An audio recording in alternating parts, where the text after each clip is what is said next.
I think we can all agree that Aaron Sorkin is the goated screenwriter in Hollywood. What's going on, guys? I'm Chris, and welcome back to another video. Today I'm giving you my review of Being the Ricardos, the latest Aaron Sorkin written and directed film. Being the Ricardos follows Lucy and Desi as they face a crisis that could end their careers and another that could end their marriage. So before I give you guys my thoughts on this movie, make sure to hit that like button, comment your thoughts down below, as well as your expectations if you have not yet seen the movie, and make sure to subscribe and hit that notification bell so you don't miss out on any future reviews. So like I mentioned up front, Aaron Sorkin is probably my favorite screenwriter in Hollywood today. He's done The Social Network, Moneyball, A Few Good Men, Steve Jobs. The man's been on a hot streak. I feel like he continues that when it comes to his screenwriting in this movie because he just has a way about him when it comes to writing dialogue. He just understands the material that he writes. I feel like he puts in a ton of time doing research to really understand the world and bring it to life. This movie surrounds the show I Love Lucy, and it follows Lucy and Desi, the main characters in that show, who are played by Nicole Kidman and Javier Bardem in the leads. And it just so happens to chronicle the most stressful weeks of their lives and of this show's production,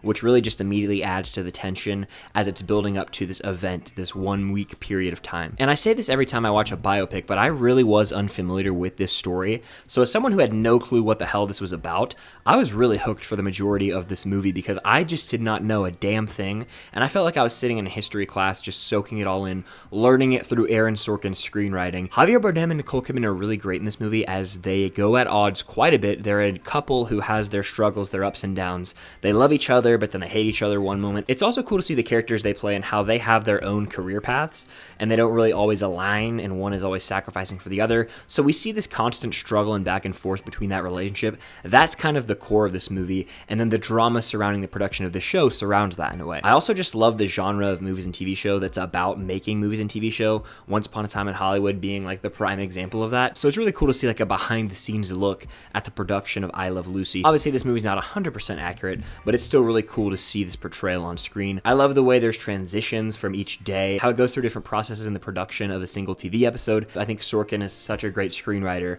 However, I don't think he's the best director. I said this back in my review of The Trial of Chicago 7. There's just something missing from his directorial style. I don't know if it feels bland, but it's almost missing a flair, if that makes any sense. Like, a lot of the shots in this movie are just standstill shots for like 10 to 15 seconds of people speaking back and forth, and the same thing kind of happened with The Trial of Chicago 7. A lot of the times this movie can just look cheap, unfortunately, and it feels like something that was made for network television from an aesthetic perspective. The screenwriting is, again, elite. It always is with Aaron Sorkin, but something about his movies, they're just missing a pop, in my opinion, and I can really just feel that when I'm watching it. So that was a little bit of a bummer, in my opinion. I think he'll eventually come into his own as a director, but I do think that if someone else had directed this actual story with Aaron Sorkin's script, it would have been taken to the next level. We've seen that countless times with, obviously, The Social Network, with Steve Jobs, and of course with Moneyball. Those are three movies with really solid directors to fantastic directors who took a screenplay and elevated it to the next level. I feel like this movie definitely could have used that.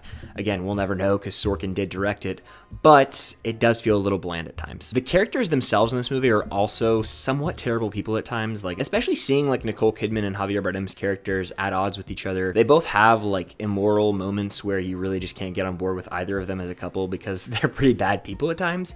There are moments where you feel bad for them and there's reveals made throughout. They're like, oh damn, I really do feel for you in this moment. But at the same time, it's kind of showing the seedy side of Hollywood, especially during like that golden era Hollywood time period. A lot of people, whether that's production companies or actors or actresses, or just really care about having power, having their name in the spotlight. They want to run the show, and that's really portrayed in this movie, I think, very well. Sorkin just does a good job of writing these scenes to make them flow so seamlessly, and it really just entrenches you in the story. It feels like you're just a fly on the wall watching these argument scenes play out, and I feel like he's the king of writing argument scenes. He has a great one in every movie. There's like 2 in this that are standout in my opinion. I've never actually seen the show I Love Lucy, but I feel like longtime fans of that show, or just fans in general, will probably get a kick out of this because they do a really good job of chronicling it with actual real life events, and you'll see the way they kind of intertwine some interview type footage in there. It's really well done, so I do have to give Aaron Sorkin credit for that directorially, but I do still think that a lot of this movie does miss that pop that, you know, other Sorkin scripts have with great directors. And again, the movie's a little bit on the longer side. I feel like they drag it out in the beginning a lot. Like they take a really long time to get things going for about the first 30 minutes of this movie, but once it does really find its footing, I enjoyed it for the most part. J.K. Simmons is actually really solid in a supporting role as well, but I don't think this movie's one that's really going to make a lot of noise at the Oscars. I don't think it's going to make a lot of people's top 10s.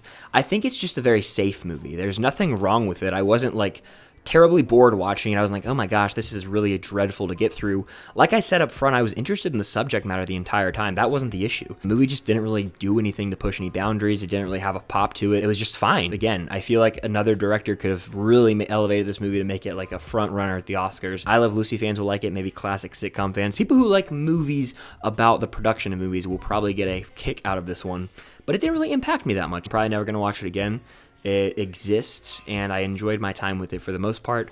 I'm going to give Being the Ricardos 3.25 out of 5 stars. It's a movie that is safe, nothing really remarkable about it, but it was still a very well-made production. I wish there was a different director, and I hope one day we get a really great directorial effort from Aaron Sorkin. We'll see. But that's going to do it for my review of Being the Ricardos. If you guys have seen this movie, let me know what you think in the comments down below. If you have not seen it, let me know your expectations, as well as your favorite Aaron Sorkin script. Comment that down below because that's a hot topic I would love to discuss. Stay tuned for more reviews, especially my review of Don't Look Up, coming later today, the Netflix film starring Leo, Jennifer Lawrence, loaded cast. I have a lot to say about the one, so definitely stay tuned. Hit that notification bell to help us out on that review.